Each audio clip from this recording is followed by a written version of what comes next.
क्या हाल चाल, सत श्री अकाल। मैं हूं नियॉन मैन एंड गाइस आज हम लोग बात करने वाले हैं probably the most brutal prank ever के बारे में। जहां गाइस आपने ऐसे प्रैंक के बारे में कभी नहीं सुना होगा। बेसिकली व्हाट हैपेंड इज कि एक आदमी ने अपने ही फैमिली के ऊपर एक प्रैंक किया जहां पर ही फेक्ड हिज ओन डेथ। वो लिटरली अपने फैमिली के सामने ऐसा दिखाए कि वो गुजर गए एंड जब उनका फैमिली उनके फ्यूनरल में आए तब वो दिखाए कि मैं तो जिंदा हूं भाई। एंड उन्होंने कोई नॉर्मल एंट्रेंस नहीं किया। आप खुद देख लीजिए एक छोटा सा क्लिप।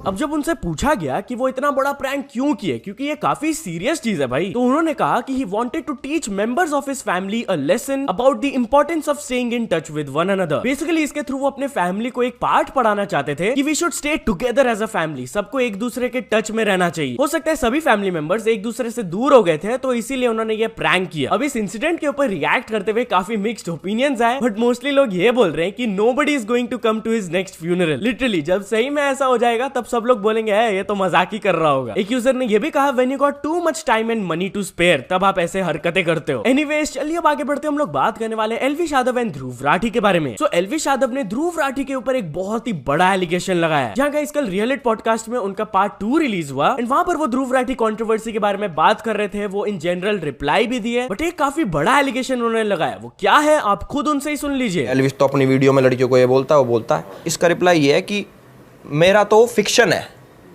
रियल लाइफ थोड़ी है। सही बात है, और क्या भाई। अब सलमान खान मूवी में नहीं पता क्या बनता है, असली में थोड़ी है। वो मेरा फिक्शन वर्क है जिससे मेरे को जज करवा रहा हूँ पब्लिक को पोलाइटली बोल के कि एलविश की वीडियो से क्या सीखने को मिलता है, मेरी वीडियो से क्या सीखने को। वो और चीज़ क्या करता है, उसकी ना जो टीम है वो अब एक मीमर का मैं नाम नहीं लूँगा, एक बड़े पेज है, उसका मैसेज आया मेरे पास कि एलविश भाई हमारे पास वो आ रखा है कि मीम्स बनाने हैं आपके खिलाफ।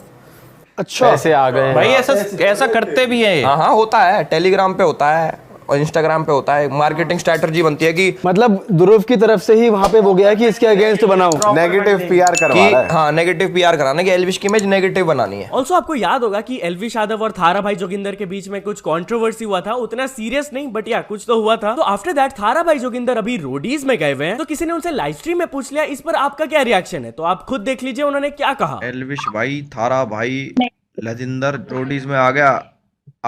आपके कुछ विचार उसके लिए। नहीं यार देखो, जब हम जैसे ऑनलाइन किसी की लड़ाई होती है ना, तो किसी के मन में हेट्रेड नहीं होता कि इसे मार दे, जान से मार दे, इसके साथ बुरा होना चाहिए। मेरे साथ ऐसा सीन नहीं है भाई। मेरे को तो बहुत अच्छा लगा कि भाई अपना भाई है, रोडीज में गया, भगवान करे और तरक्की करे हो।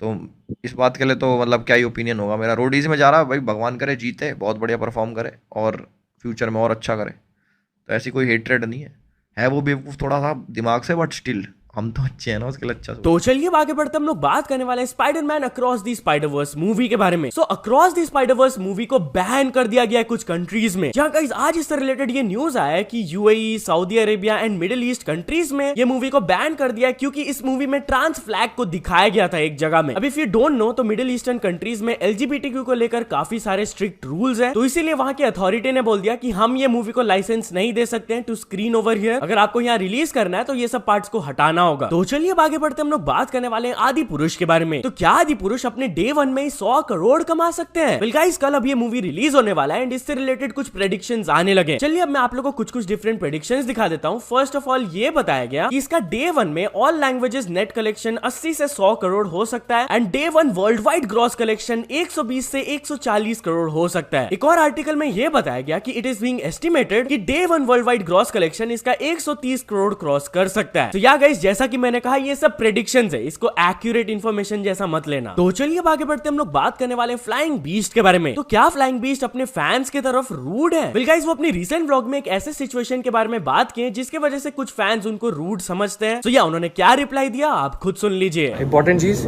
तो हमारी एक स्ट्रिक्ट पॉलिसी होती है कि जहाँ पे मैं रहता हूँ ना, वहाँ पे मैं पिक्चर्स किसी के साथ क्लिक नहीं करता। जैसे लखनऊ में भी थे, दिल्ली में भी थे, पुराने घर में, तो मतलब जो मेरे सोसाइटी के लोग थे उनके साथ भी अंदर 0 पिक्चर पॉलिसी है and I think this works. तो यहाँ पे अगर कोई सब्सक्राइबर्स आते हैं तो बुरा मत मानिएगा, मैं किसी के साथ पिक्चर्स नहीं लेता एंड भले ही बहुत लोगों को लगता है कि मैं रूड हूँ बट वो मेरे को चल जाएगा but I am ready to pay that tag of rudeness and arrogance but एक मेरे को सुकून की जिंदगी मिलती है। बहुत लोग समझते भी है लेकिन कुछ लोग हैं जो नहीं समझते, प्लीज थोड़ा सा। तो चलिए अब आगे बढ़ते हम लोग बात करने वाले राउंड टू हेल के बारे में। तो कल थगेश शो का round two hell episode release हो गया, शायद आपने अभी तक देख ही लिया होगा। बट या उसमें वसीम ने अपने जेल एक्सपीरियंस के बारे में बात भी किया। इफ यू डोंट रिमेंबर तो last year Wasim got arrested and कुछ टाइम के लिए वो जेल में भी थे क्योंकि राउंड टू हेल के अगेंस्ट ये एलिगेशंस लगाए गए थे कि वो रिलीजियस सेंटिमेंट्स को हर्ट किए। अब कुछ ही दिनों में वो रिलीज हो गए थे बट उनका जेल में काफी ट्रॉमेटिक एक्सपीरियंस था और इतना ही नहीं, इसके जस्ट बाद उनका पुलिस के साथ एक और इंसिडेंट हुआ था। सो या आप खुद देख लीजिए उन्होंने क्या कहा। जब अंदर थे आप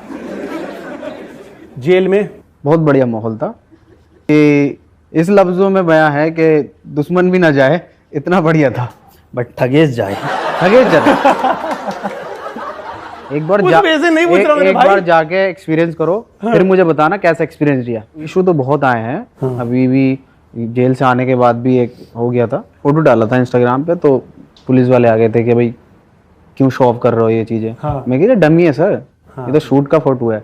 तो वो भी चेक किया था वहाँ पे पुलिस स्टेशन में कि वो वाली गन लाकर दिखाओ जो तुमने यूज की है। उनको दिखाई, फिर उन्हें विश्वास हुआ, फिर जाके मैटर कटा। तो चलिए अब आगे बढ़ते हम लोग बात करने वाले क्रेजी XYZ के बारे में। तो क्या क्रेजी XYZ का चैनल हैक हो गया है? वेल गाइस, आप में से काफी सारे लोग मेरे को ऐसे स्क्रीनशॉट्स भेजने लगे उनके चैनल का जहां पर हम लोग देख सकते हैं कि उनका चैनल लोगो नहीं दिख रहा है एंड बैनर भी विजिबल नहीं है। बट या बाकी वीडियोस वगैरह एकदम नॉर्मली सब दिखाया जा रहा है। तो या इसके बाद जब मैंने उनका चैनल आज ओपन करके देखा तो अब मेरे को लोगो वहां दिख रहा है but still banner is missing. तो या आई डोंट थिंक उनका चैनल हैक वगैरह हुआ है। रिसेंटली ऐसा ही सेम प्रॉब्लम कैरी मिनाटी के साथ भी हुआ था, कुछ 2-3 दिन के अंदर ये फिक्स हो गया था। तो चलिए अब आगे बढ़ते हम लोग बात करने वाले अमित भड़ाना के बारे में। तो अमित भड़ाना का एक वेब सीरीज आने वाला है। जी हाँ, इसके बारे में बात करते हुए उन्होंने अपनी स्टोरी में कहा, बिगेस्ट न्यूज आप सभी के लिए जो कह रहे थे कि अपनी वेब सीरीज कब आएगी। Finally our first web series काम शुरू। एनीवेज चलिए आगे बढ़ते हम लोग बात करने वाले हाइड्रा फ्लिक के बारे में। Now Hydra Flick YouTube India के one of the OG live streamers है एंड कल वो अपने चैनल में एक वीडियो अपलोड करके बताया कि ही विल स्टॉप स्ट्रीमिंग। जहां बेसिकली उन्होंने बताया कि उनके 5 साल के यूट्यूब करियर में पहले 3 साल में 3 लाख सब्सक्राइबर्स गेन हुए एंड नेक्स्ट 2 इयर्स में खाली 26-27 हजार। एंड रिसेंट टाइम्स में जब भी वो लाइव स्ट्रीम वगैरह कर रहे थे, चैनल ग्रोथ तो छोड़ो, चैनल से सब्सक्राइबर्स माइनस हो रहे थे। तो या यही स्लो ग्रोथ के रीजन से उन्होंने डिसाइड किया कि वो लाइव स्ट्रीमिंग को छोड़ने वाले हैं फॉर अ व्हाइल एंड वो अपने चैनल में normal game play videos upload करेंगे। सो या तो चलिए अब कुछ अचीवमेंट्स के बारे में बात करते हैं। तो first of all Tara Thapa official ने कंप्लीट कर चुके हैं 100K subscribers and Mister Beast ने कंप्लीट कर चुके हैं 160 million subscribers. So many congratulations to both of them. तो चलिए अब कुछ इंटरनेशनल स्टोरीज के बारे में बात करते हैं। तो फर्स्ट ऑफ ऑल हम लोग बात करने वाले मिस्टर बीस्ट के बारे में। तो मिस्टर बीस्ट अब बन चुके हैं the number 1 creator across all platforms. या guys if you didn't know तो टिकटॉक में क्रिएटर है by the name of Khaby Lame, उनके पास 160 मिलियन प्लस फॉलोअर्स हैं उधर। बट कल फाइनली मिस्टर बीस्ट उनको क्रॉस करके ये नंबर 1 स्पॉट को क्लेम कर लिया है। Also talking about mister beast, तो एक फैन उनके लिए बहुत ही क्रेजी चीज कर रहे हैं। जहां guys as you can see ये फैन मिस्टर बीस्ट के टैटूज करवा रहे हैं एंड उन्होंने बोला है कि जब तक मिस्टर बीस्ट उनसे नहीं मिलेंगे वो टैटूज करवाते रहेंगे उनका नाम का एंड ऑलरेडी 8 बार वो करवा चुके हैं। अब प्रीवियसली ये सेम पर्सन एक और क्रिएटर फेज रख के लिए सेम चीज कर चुके हैं। उन्होंने 37 टाइम्स उनके नाम का टैटू करवाया था, तब जाके वो उनसे मिले थे। लेट्स सी मिस्टर बीस्ट उनसे कब मिलते हैं। तो चलिए अब आगे बढ़ते हम लोग बात करने वाले एंड्रू टेट के बारे में। एंड्रू टेट अपने कमबैक स्ट्रीम से एक रिकॉर्ड सेट कर दिए, जहां गाइस फाइनली आफ्टर मंथ्स वो रंबल प्लेटफॉर्म में कल लाइव आए थे एंड उनका कॉन्करेंट लाइव वॉचिंग उस प्लेटफॉर्म में 432K गया था, which makes it the one of the biggest streams ever. भाई साहब मैं तो सोच रहा हूँ रंबल प्लेटफॉर्म को उतना ज्यादा लोग यूज नहीं करते हैं, अगर तो ये यूट्यूब या फिर इंस्टाग्राम में करते तो कितना ज्यादा और वॉचिंग आता। एनीवेज चलिए आगे बढ़ते हम लोग बात करने वाले स्पीड वर्सेस KSI के बारे में। तो साइडमैन चैरिटी फुटबॉल मैच आने वाला है एंड KSI ने रिजेक्ट कर दिया था स्पीड को ये मैच में खेलने से। लास्ट ईयर स्पीड ने बहुत हरकतें किए थे KSI के साथ, इसलिए उन्होंने मना कर दिया कि नहीं इस साल तो मैं इनवाइट नहीं करने वाला हूं। बट या स्टिल स्पीड उनसे बहुत ज्यादा रिक्वेस्ट कर रहे थे तो KSI ने उनको ये चैलेंज दिया था। I guess I'm not playing in the charity match, bro.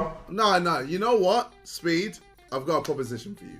If you can do 20 keepy-ups in a row, I'll let you play on the charity match. Simple as that. Just 20 keepy-ups. Well इसके बाद speed ये challenge को successfully complete भी कर लिए।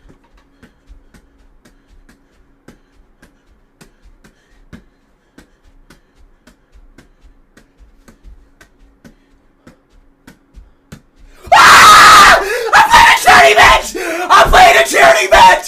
I'm playing a charity match! I get to play in a charity match! Let's go!